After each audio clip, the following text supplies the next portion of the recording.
Now at 10, the NCAA hands down penalties to Missouri Southern football. We'll have details. Plus, where a Pittsburgh man finds his wife's missing diamond after 1 year. And how the Fort Scott Chamber is bringing businesses and shoppers together. The four states' most watched news starts now. The Missouri Southern football program will face consequences for NCAA violations. This is KOAM News at 10. I'm Dow Quick. The NCAA released its findings today. The report details multiple infractions during the 2019 and 2020 football seasons, when the football program was under the direction of former head coach Jeff Sims.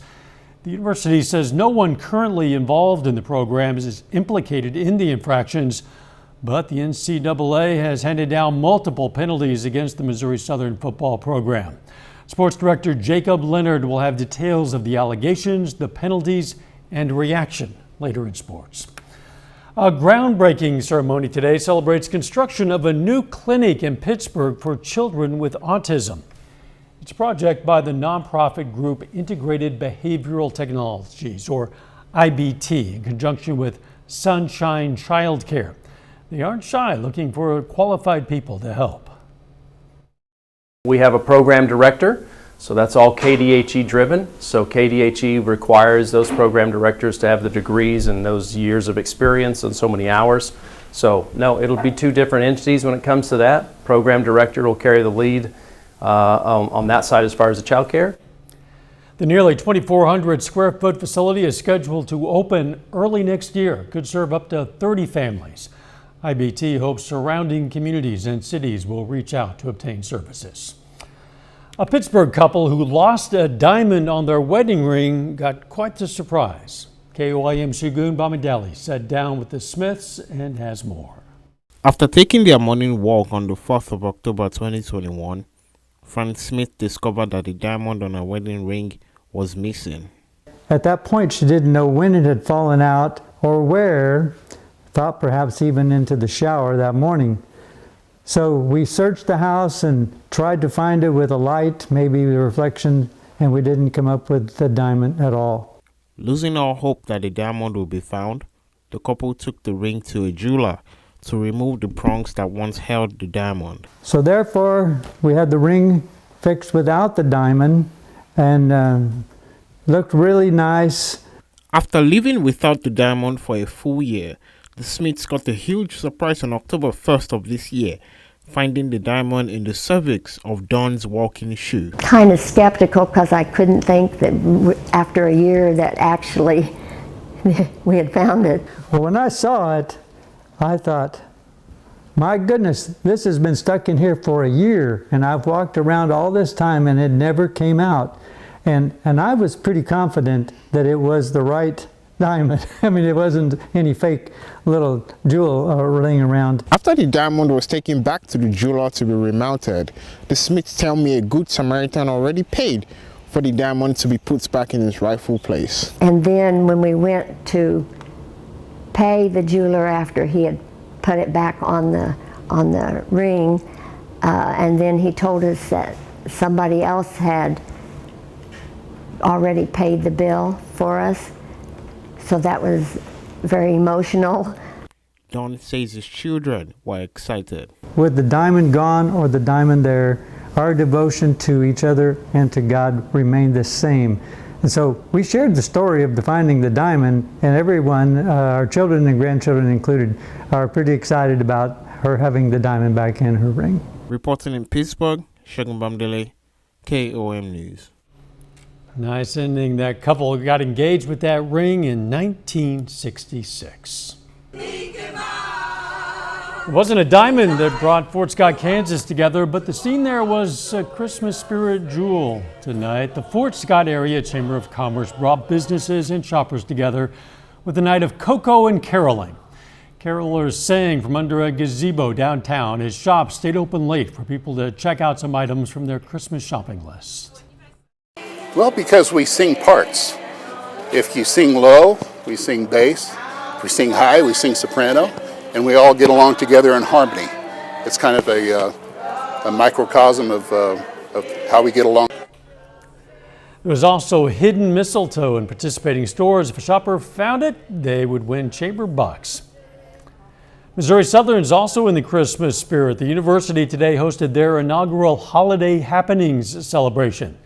That event's a way to celebrate the end of the semester and the upcoming holidays. It included the first Makers Market Craft Fair, mansion tours, a tree lighting, and a lot more. The celebration has been in the making for a few months. This has been a project since August. We've been talking about, of course, building upon what we've done in the past. And it's been a committee and campus coming together to develop such an event. And we're excited to host everyone this evening. To cap off the night, they showed the movie A Christmas Story. Christmas also came a little early for elementary kids in Joplin. James River Church gave special gifts to students in Joplin schools, including West Central. It's part of the church's annual season of giving. It also included interactive games, music, and a Christmas adventure.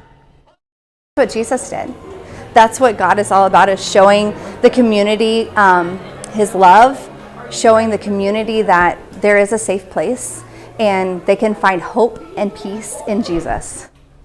Schools are selected based on several factors, including the number of children enrolled in the free or reduced school lunch program. Let's check in with Sam Lane for a first look at the weather. Yeah, thank you very much, Dow. It was a beautiful day across the area with lots of sunshine, a little bit on the cool side, and now we're starting to see some rain moving in from Oklahoma into southeastern Kansas. This is all advancing towards the north and to the east. You can see it stretches all the way back down towards Oklahoma City. Even a little bit of lightning activity with some of these storms, especially down in Oklahoma. We're going to see temperatures falling into the 30s tonight in some areas, and we'll talk about that in a second. But I wanted to talk about the Christmas parades tomorrow. You can see that Southwest City at 10:30, Monette at 11, and Aurora at 2 o'clock. Those are the only ones that I thought might have a sprinkle or two, but everyone else should be pretty good for the Christmas parades tomorrow. All right, let's take a look down the lane. Cold rain tonight, early week warm up, and then maybe some severe weather on Tuesday, and then a cold snap after that. We'll have details coming right up. All right, we'll see you soon. Miami, Oklahoma police officers have a new tool and training for de-escalating threats without lethal force. The department now has pepper ball launchers and pellets. 15 officers were trained on how to use those launchers. Officials say they're going to help save lives. A northeast Oklahoma man is dead. 2 others are injured following a crash in Craig County, Oklahoma. Authorities say 31-year-old Braden Ingram of Blue Jacket was driving on State Highway 10 near South 4470 Road when his car and a semi collided head-on. Ingram died at the scene. The passenger in Ingram's car, 25-year-old Nathaniel Sejulga, is in critical condition.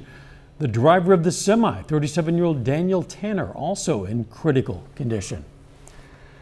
Coming up, Apple makes the decision to no longer launch a controversial tool. We'll explain. Plus, Vladimir Putin leaves the door open for more prisoner swaps following the trade for WNBA star Brittany Griner.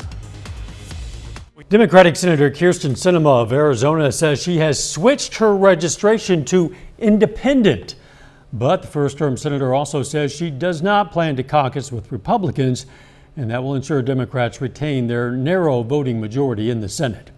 She writes in a newspaper column that she's, quote, declaring my independence from the broken partisan system in Washington. Sinema joins 2 other independents in the Senate, Bernie Sanders of Vermont and Angus King of Maine, both of whom caucus with the Democrats. Brittany Griner is back on American soil after being detained in Russia for nearly 10 months. Vladimir Putin is leaving the door open for more prisoner exchanges, giving hope other Americans could be coming home in the future. Reporter Danya Bacchus has details.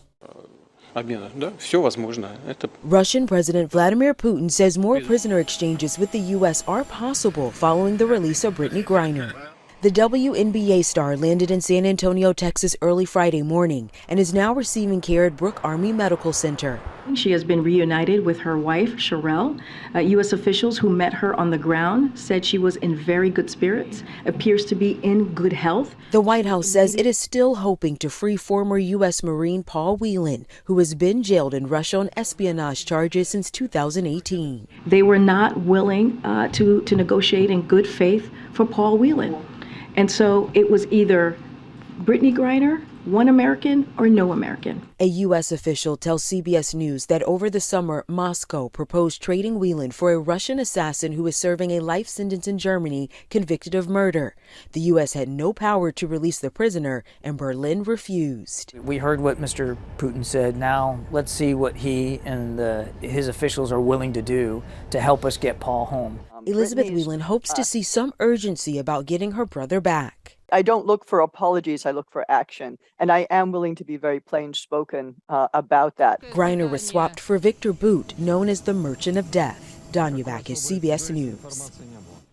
Former National Security Advisor John Bolton tells CBS News that former President Trump had the option of swapping Victor Boot for Paul Whelan, but he declined. That was before Griner had been detained.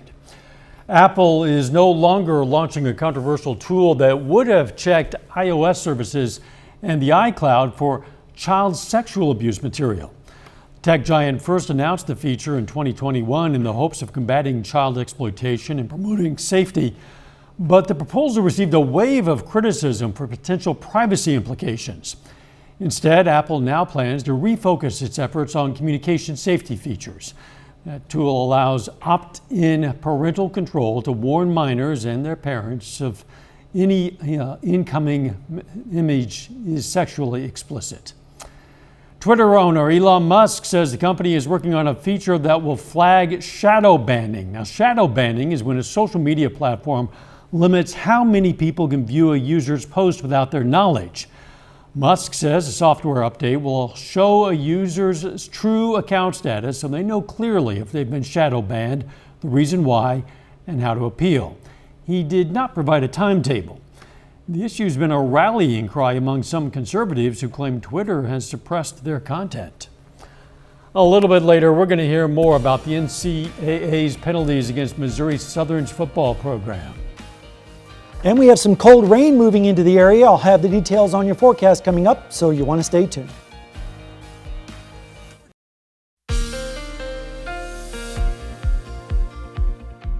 Well, we had a pretty good day across the area with lots of sunshine. Now we're starting to see the rain move in from the south and west, and it's a cold rain at that. We'll show you that in just a moment. But first, let's take a look outside in Seneca, Missouri, where it's nice and pleasant with Indigo Sky Casino and Resort. No wet pavement down there yet, but that's going to be changing over the next few hours across the entire area as we see a shield of rain moving up from the south and west. We made it up to 50 today, which was only 1 degree above the normals, 5 degrees above normal on the lows. But check out the record, 71 back in 1993, and only 2 years later, it dropped all the way down to 0. So we can be quite the change across our area in a very short period of time.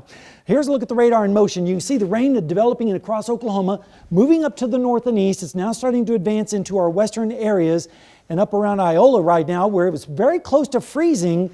And so this is an extremely cold rain right now. Temperatures in the lower 30s with rain across Highway 54. So wouldn't be surprised to see a little bit of ice pellets maybe in some of this area up to the north. Not really expecting a whole lot of troubles with that. Then we see some more rain down in Oklahoma around Nowata, Lenapaw, and over in the Ville, also down around Veneta as well. And all that is moving up towards the metro area.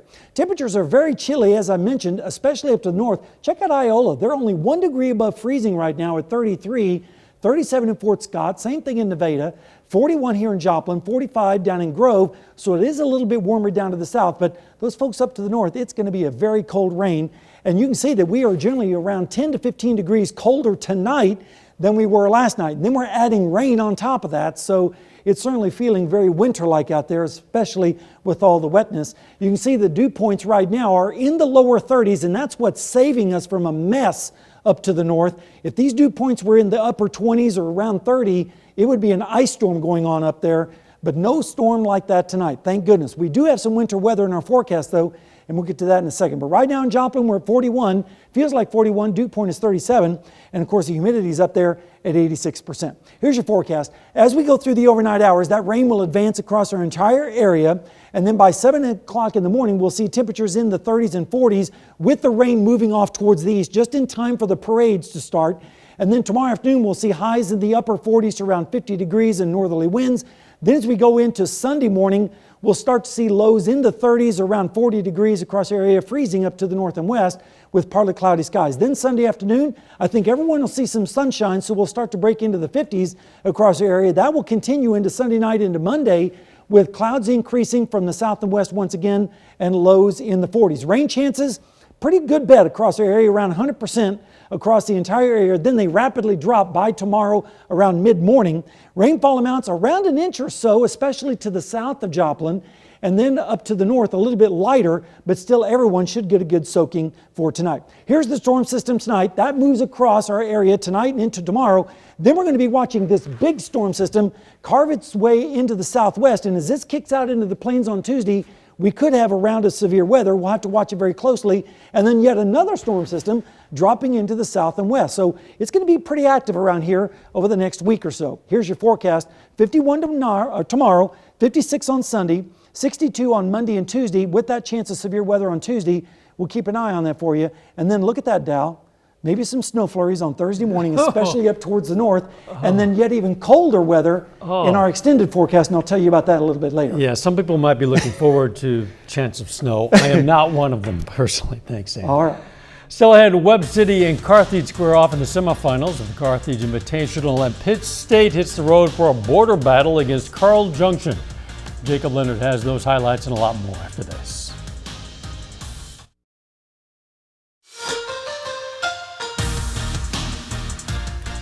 Well, the NCAA has released a report today detailing multiple infractions from the Missouri Southern football program under the previous coaching staff from 2019 and 2020. Those violations include impermissible recruiting benefits and academic misconduct. Now, in those 2 seasons, the Lions football program was under the direction of former head coach Jeff Sims. The report today says the former Southern head coach, quote, failed to promote an atmosphere of compliance with NCAA rules and was directly involved in the violations, end quote. Among the multiple infractions, the report says the former head coach arranged for a booster to pay off a student athlete's tuition at his previous school so that that player's transcripts would be released and he could transfer to Missouri Southern. Now, the penalties against Missouri Southern stemming from that investigation include 3 years probation, which runs through November 2025, a $5,000 fine, a reduction in football scholarships for the 2022-2023 academic year, and also the school must vacate all football records in which ineligible student athletes competed. Now, Missouri Southern says no current employees were implicated in the investigation. The school declined to comment on camera, but they did release statements from both President Dean Van Galen and Athletic Director Rob Mallory. In the statement, Mallory says, quote, while these circumstances are unfortunate, particularly because the violations occurred prior to Coach Bradley's arrival, we are pleased to have the matter resolved so that we can continue the focus on the positive progress of our football program, end quote. You can check out the full report from the NCAA and the full statement from Missouri Southern in this story on the sports page at KOAMnewsnow.com. Moving on to basketball now. Tonight is semifinal night at the 76th Carthage Invitational. Now, 3 local teams are still alive in the tournament, including the Joplin Eagles. Now, Joplin hits the floor against Ray Peck in the first semifinal game of the evening. First quarter off the miss, Whit Hafer gets the rebound and put back. Then All Right going to the baseline, lifts it in for 2. Joplin, though, cools off. They trail 31-27 at halftime. So we go to the third. Wright knocks down a big 3 for the Eagles' lead. Then, as time expires, sinks another to beat the buzzer. Wright drops 34 for Joplin tonight. Fourth quarter now. Fred Taylor finds Whit Hafer, gets the bucket through traffic. Joplin finishes strong, beating Ray Peck 56-50. We got a COC rivalry game on the other side of the bracket. It's the tournament host Tigers against the Webb City Cardinals. Carthage starts strong. Britt Coy knocks one down from distance, puts the Tigers up 11. Then same spot, Coy hits the jumper. Carthage leads by 18 at half. Coy scores 13. After the break, Justin Ray drives, bucket and the foul. Then Max Templeman moves through the Webb City defense. Templeman scores a team-high 23 for Carthage. And they keep rolling. Coy with the no-look pass. Ray sinks it for 2. 12 points tonight for Justin Ray. Carthage cruises to the championship game, topping Webb City 70-48. The Pittsburgh High School boys are 1-1 to begin the season. The Purple Dragons lost to Joplin to open the season, but bounced back on Tuesday with a win over Nevada. Tonight, the Dragons in Missouri again, this time facing the Carl Junction Bulldogs. hot start for Carl Junction. Nice finish here for Cooper Vedix. Bulldogs up 11 at the break. Second half though, here comes Pittsburgh. Ryan Carew knocks the pass away, scoops it up and takes it for the lay-in. Purple Dragons get within 6 points going to the fourth quarter. In that fourth quarter, Jackson Turnbull working inside, gets it to go, plus the foul. Turnbull scores 18. Just a 4-point game. The Pittsburgh down just 1 here. Mason English gets the floater, gives the Purple Dragons their first lead of the second half. Carl Junction calls timeout. Then English again buries the deep ball to put the Purple Dragons up 4. English scores a team-high 22 points. Pittsburgh rallies to beat Carl Junction tonight 57-53. So a bunch of good games tonight. I was actually at that Pittsburgh-Carl Junction game. Pittsburgh erased an 11-point halftime deficit. So nice comeback for the Purple Dragons. Not so good for the Bulldogs. Carl Junction, right. We'll be right back. Take time now to honor a local veteran. Mort Cox served in the U.S. Army in 1952 and 53. The Chinooka, Kansas native was stationed in Korea in the 23rd Regiment, and we are proud to salute Sergeant Mort Cox, a 4-state hero. You can learn about lots of other heroes, thousands of them in our database from all across this area. You can also submit a hero of your own anytime you like. Why not right now? Just go to our website. It's KOAMnewsnow.com. Tomorrow, Sam, sounds like a pretty good day to maybe stay inside if you can. It's going to be wet out there. Yeah, it's definitely going to be a chilly, cold night with the rain moving across our area. But by afternoon, it should be out of here with a high 51. A little bit warmer Sunday, Monday, and Tuesday. Another round of severe weather possible on Tuesday. And then, wouldn't you know it, just in time for winter again on Thursday. Okay, final sports note. More than 30 Southwest Missouri high school football players, local players, earned all-state honors from the Missouri Football Coaches Association. Wow. Luke Gall from Carthage was the Class 5 Offensive Player of the Year. You can check out all those honors in the story on our website. Very good. Thanks for joining us. Let's make it a great weekend.